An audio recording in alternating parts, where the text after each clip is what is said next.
Now, you might find this hard to believe, but as Mikey will tell you tonight, there are cases he fights every day of evangelicals who have infiltrated our military system, are attempting to subvert the military system to achieve the objectives that they and their weird vision of end times happen to espouse.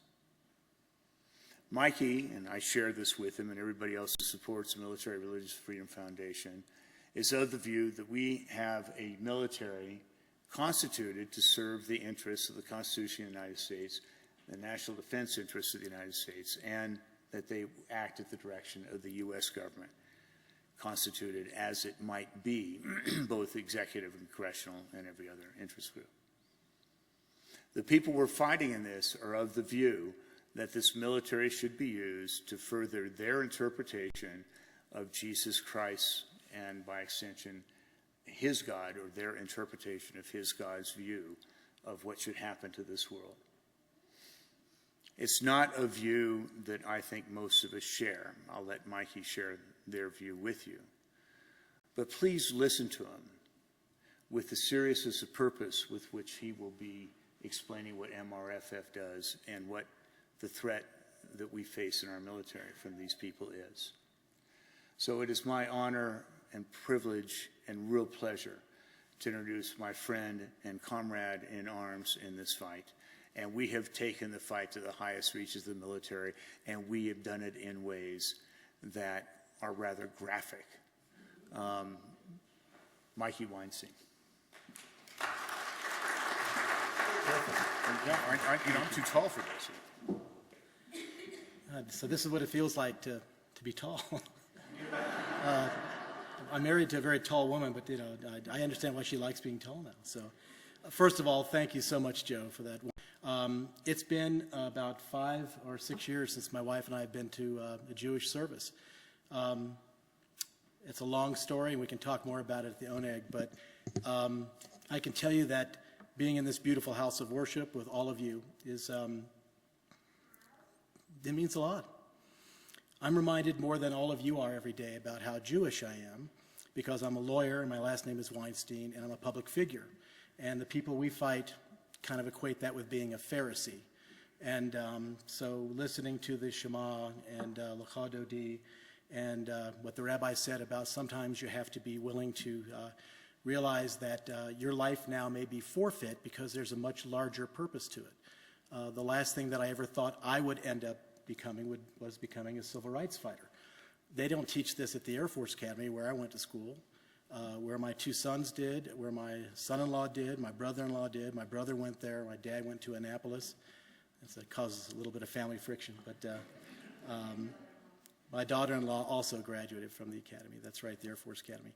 But it's a wonderful feeling to be back here again and among friends, family really, like Joe and Valerie.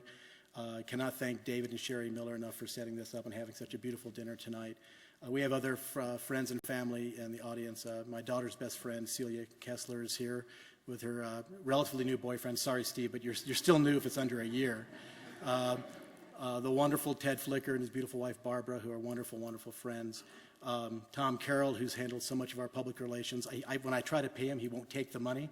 So I think they're going to kick him out of the International Jewish Conspiracy because he won't take money mostly for what he does. And it is a great feeling to be among all of you on a Friday night like this. It reminds me that I'm Jewish. I decided I had a little battle about whether to wear the yarmulke or not because it's not really me. I don't need to wear the yarmulke. My wife converted many years ago from being a devout Presbyterian to being Jewish. And became pretty much conservadox. I've always preferred the Reform thing. When I saw that, that Joe Wilson, who's married to the granddaughter or great-granddaughter of a rabbi, is not wearing a yarmulke, or David Miller, then I felt it was okay if I didn't do it. It's not a measure of my lack of Jewishness. It's a measure of how much I consider what it means to be Jewish, because you don't have to believe in a particular dogma to be Jewish enough. My view of being Jewish was taught to me by a man who was a Holocaust survivor, who told me that the definition of a Jew is someone who stands up to oppression, anywhere, anytime. and that's what a Jewish person is. And I like to think of Judah Maccabee. I don't know how true all of that was, but I do know that there's a famous quote from a gentleman who says that there is a time when the animal inside of each of us screams, "Let me be free." And that's when you face a decision, ladies and gentlemen. Do you roll the dice and just get out there and see what happens? Because that is truly living. And that's what it means to be Jewish. You can't sit back and do nothing anymore. And there are many wonderful causes out there, many of them. And as I mentioned, I'm fortunate to have two of my board members with me, one board member and one advisory board member. Bill Wiener, currently living in Aspen and Shreveport, is with us tonight. I think he might be moving to another city, maybe Santa Fe, which would be nice. Huge supporter. These are people that have made the decision that this is worth fighting. So what are we talking about? I'm talking to you tonight, but I want to give you the statement of a young Navajo from a place called Window Rock, Arizona. It was on a very large U.S. Navy aircraft carrier. We've only got 11 of them. About 5 years ago, I think it was, honey, right, he sent an email in that kind of rocked my world when he said he was facing incredible oppression from fundamentalist Christians on in his chain of command. They were making incredible fun of him, humiliating him, dehumanizing him, hitting him with all kinds of oppression, like only the military can, simply because his faith was the Navajo faith that is followed. And we fixed it, and we fixed it aggressively and militantly because it's the only thing they understand. And he wrote an email to me, and he said, "Mr. Weinstein, I want to thank you and MRFF for being the voice that we're not allowed to speak with." You have to understand, because we go through our daily grind, Monday, Tuesday, Wednesday, Thursday, Friday, there's sports, let's watch TV or whatever. We forget about people that are being oppressed. And I'm here tonight representing, as of an hour ago, 31,334 active duty United States Marines, sailors, soldiers, airmen, cadets, and midshipmen at West Point, my alma mater, the Air Force Academy, Annapolis, Reserve, National Guard, Coast Guard, and veterans. And 96% of our clients are practicing Protestants or Roman Catholics. We have 21 different varieties of Baptists alone because they're being oppressed because they're being told that they are not Christian enough. Of course, we have hundreds of Jews. We also represent 11.3% of every Muslim American who currently wears the uniform of the American Armed Forces. Who are we fighting? Joe talked about it a little bit. We're fighting the Christian version of the Taliban. But it's bigger than just that. It really is what we call, as you may recall, Eisenhower in his farewell speech talking about the military-industrial complex. We're fighting something here at the MRFF that's much, much more profound.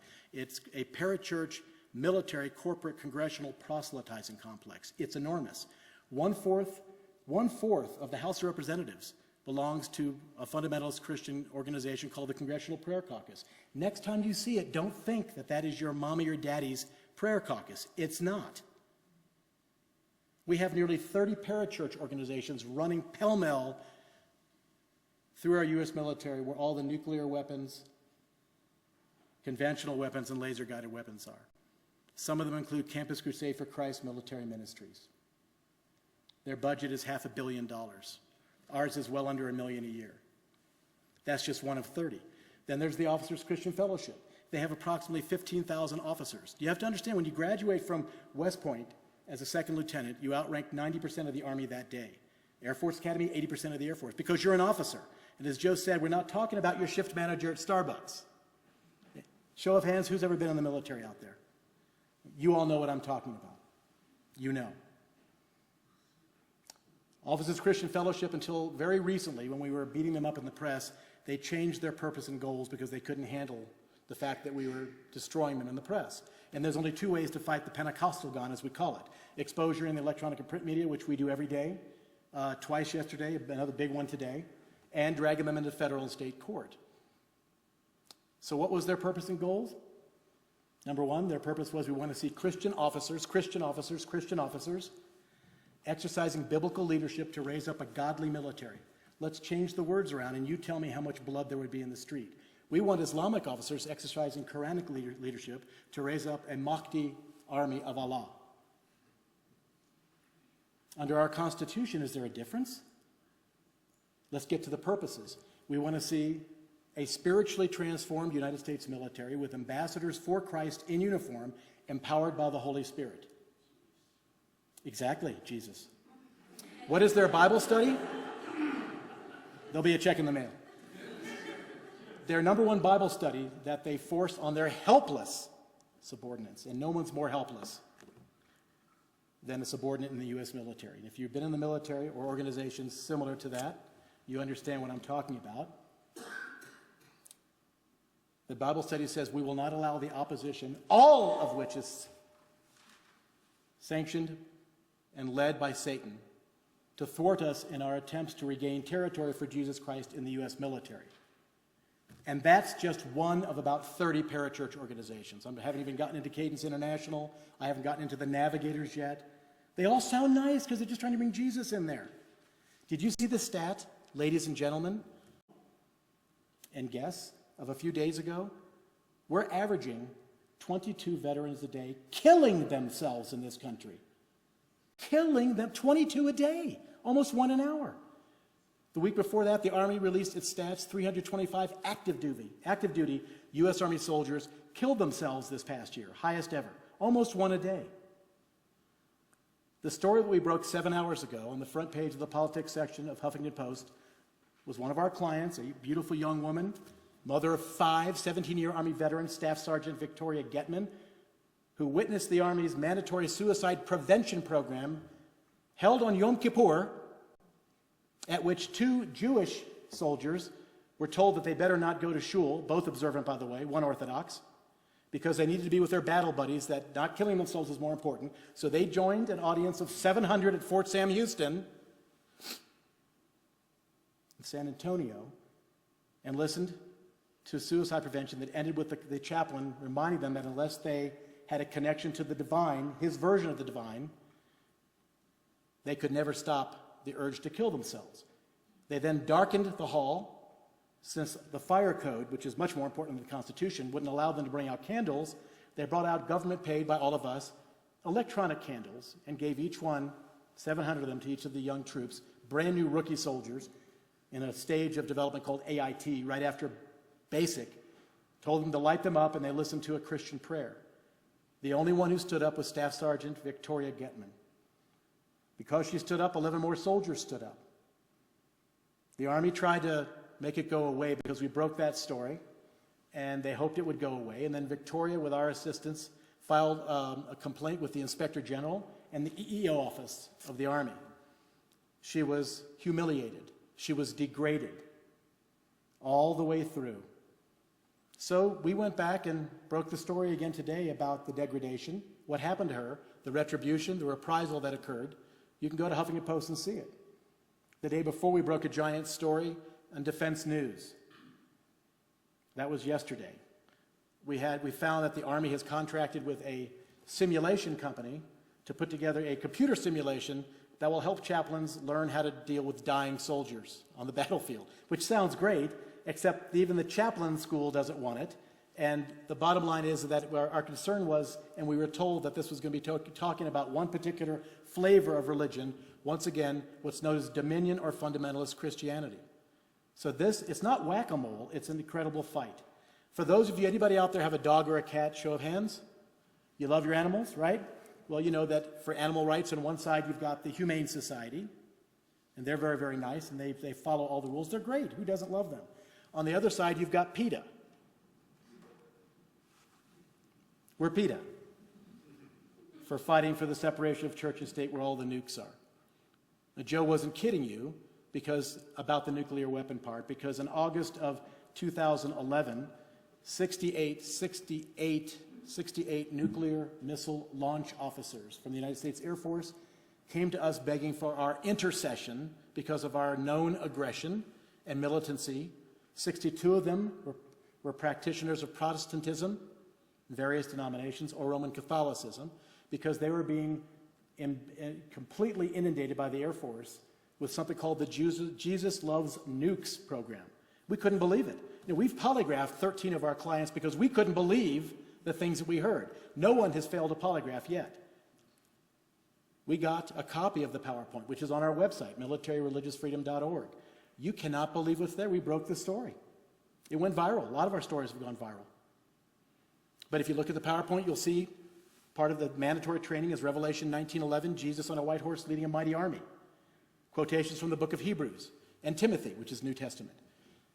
The entire program ends with the endorsement of a former highly decorated Nazi SS officer, not Waffen-SS, SS, Werner von Braun, who did a great job with those rocket engines that were built in his underground laboratory by forced Jewish labor, who somehow managed to get by 8 million State Department regulations and came over here to America and became a rocket hero. Yeah, he's a great person to endorse the Jesus Loves Nukes speech. It took, 30 hours for the Air Force to stop the program. Apologized, sorry, we just meant well. We've been doing it for 20 years. Actually, they've been doing it for 25 years. So how embedded is it? Have any of you ever heard about the 13th stroke theory? It's like the 13th stroke, ladies and gentlemen, of a crazy clock that casts doubt not only upon that hour, but indeed all that preceded. These are the things that we find.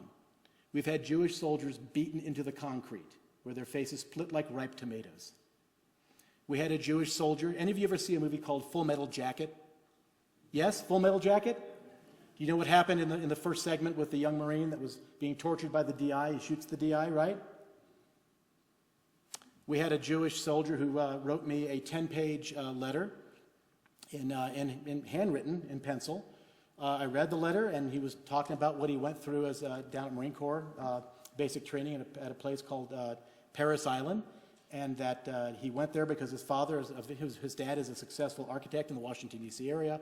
The kid had a little trouble in school. The judge helped him decide what to do with his life when he graduated, going to the Marine Corps, fulfilling his father's dream. His father never could be a Marine for some physical reason, and being a Marine is very special. Some of the people that are taking care of guarding my wife and I tonight here are former Marines, and there's a long Marine history, I know, certainly in Valerie's family. The young man went down to Camp Lejeune. He went down to Parris Island.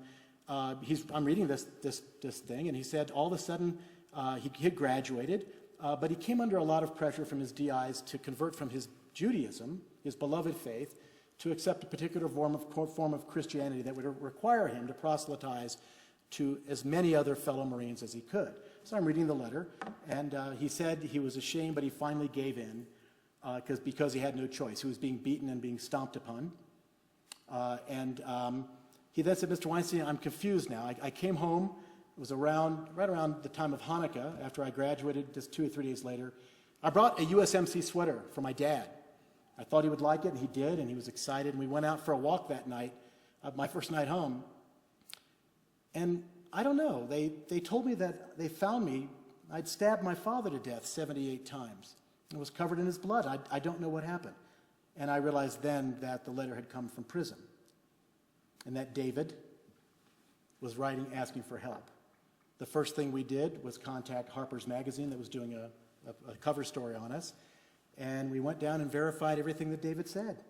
We talked to many fellow Marines. David lost it. We don't know why he stabbed his father to death 78 times, but he did. And that was never brought up at his trial. So he's right now in jail. None of that was ever brought up. That's just the Jewish side of this. How did I get involved with this? You know, as I said before, for those of you who are parents or grandparents, when I looked into the eye of my young son, who had just gotten through his first year at the Air Force Academy, I had 2 sons there at the time, and he told me, Dad, I need to tell you something. I'm going to be beating the S out of somebody if the next person that calls me an effing Jew or accuses me or our family of total complicity in the execution of Jesus Christ, I'm going to beat the S out of them. And I looked at him and I said, well, what are you talking about, Curtis? And when you look into your child's eye, as I'm looking into yours tonight, and you see not just the hurt, when he told me that his chain of command, cadet and officers, numerous places, numerous times, numerous individuals, had called him an effing Jew and accused him again of this blood libel of killing Jesus. The look in his eye was not just the look of shock, the look of help, but the look of confusion. When you're a parent, whether your child is biological, adopted, foster, or just because you care about them, you have a fiduciary responsibility. It changes your life. To those people I know that have never helped young people before, they do not know this extra dimension of helping them organize the universe. I can never get over the shock of looking to my young son's eye, trying to explain to him how this happened to him. Particularly the fact that 30 years prior to that, I was beaten unconscious twice. that was a cadet. I had swastika notes threatening to kill me and my family pushed under my door. In the process of the investigation, the Air Force's version of the FBI, the OSI, accused me of doing it to myself, despite the fact that my roommates and I saw these notes coming in, and how I could beat myself that senseless, I don't know. In the process of this, the Air Force OSI agent demanded that I accept a needle in my arm of sodium pentothal. I was 18 years old, and I was all alone. And I hit him.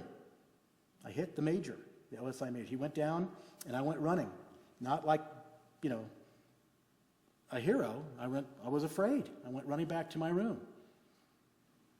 The Air Force never found who did any of these things to me, and they never prosecuted me for striking an officer. And 30 years later, this was revisited upon my children because I didn't stand up at that time.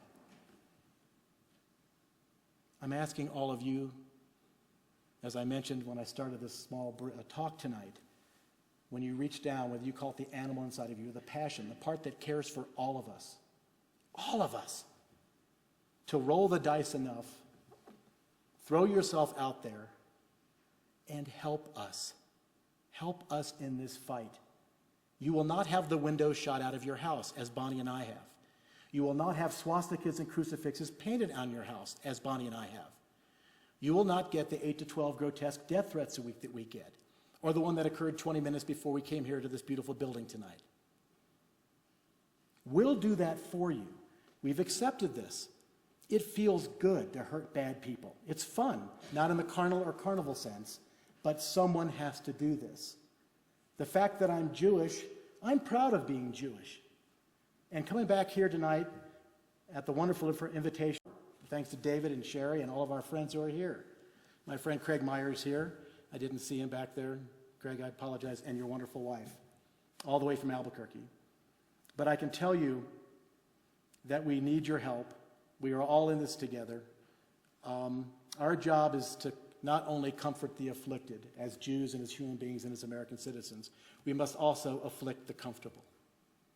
That's what we must do. And as I sit here tonight, I'm ashamed to have to tell you that the constitutionally mandated wall separating church and state, physical and metaphysical, again, in the technologically most lethal organization ever created by humankind, is nothing but smoke and debris. We're making progress. We have 5 Nobel Peace Prize nominations, including one for this year. We're the only New Mexico organization ever to be nominated for the Peace Prize. It's not that easy. Last year was one of the heaviest nomination years ever. It's given out in Oslo in October each year, and only 43 organizations were nominated. We were one of those also. I got selected by, you've heard of the Gannett news publication, Empire, USA Today, Army Times, Air Force Times, Navy Times, Marine Corps Times, and 8 million other newspapers.